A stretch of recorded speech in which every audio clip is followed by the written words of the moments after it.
নমস্কার সবাইকে, আশা করছি সবাই খুব ভালো আছেন। আজকে আমি আপনাদের দেখাবো ফ্রাইড রাইসের রেসিপি। প্রথমেই একটা বড় হাঁড়িতে দিয়ে দিয়েছি পরিমাণ মতো জল। জলটা একটু ফুটে উঠলেই আমরা এতে দিয়ে দেব আগে থেকেই ভিজিয়ে রাখা বাসমতি চাল। আমরা এখানে চালটা প্রায় 1 ঘন্টা পর্যন্ত ভিজিয়ে রেখেছিলাম।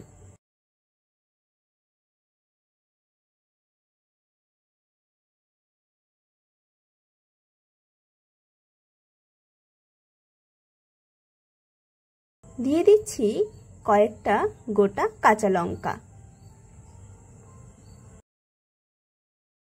এবার দিয়ে দেব স্বাদমতো নুন।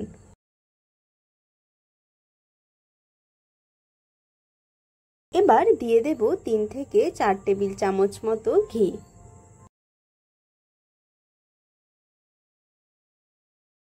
এবার দিয়ে দেব এলাচ, লবঙ্গ, দারচিনি।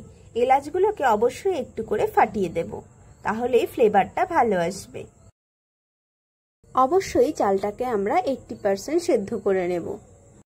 এবার কড়াইটা একটু গরম হলেই আমরা এবার দিয়ে দিচ্ছি পরিমাণ মতো তেল, ফ্রাইড রাইসের সবজিগুলোকে ভেজে নেওয়ার জন্য। আমি এখানে শক্ত সবজিগুলোকে আগে ভেজে নিচ্ছি।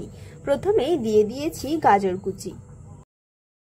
এবার গাজরটা হালকা একটু সেদ্ধ হলেই দিয়ে দিচ্ছি বিনস কুচি। বিনসটা হালকা ভাজা হয়ে এলেই দিয়ে দিচ্ছি ক্যাপসিকাম কুচি। এই তো প্রায় সমস্ত সবজি ভাজা হয়ে গেছে। এবার আমরা সবজিগুলোকে নামিয়ে নেব।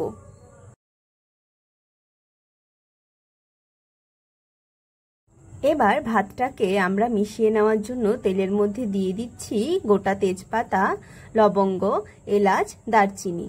দিয়ে দিচ্ছি আগে থেকেই ভেজে রাখা সবজি।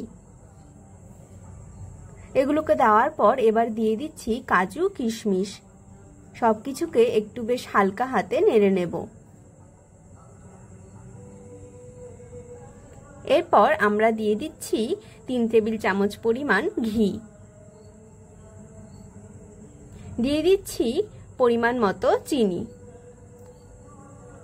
এবার সবকিছু ভালোভাবে নেড়ে এবার আমরা দিয়ে দেব আগে থেকেই সেদ্ধ করে রাখা রাইস। এখানে আমরা রাইসগুলোকে দিয়ে বেশ ভালোভাবে সবজির সাথে মিশিয়ে নিলাম। এই তো তৈরি হয়ে গেল আমাদের সুস্বাদু স্বাদের ফ্রাইড রাইস। রেসিপিটি যদি আপনাদের কাছে ভালো লেগে থাকে তাহলে অবশ্যই একটি লাইক, শেয়ার, সাবস্ক্রাইব এবং কমেন্ট করে দেবেন।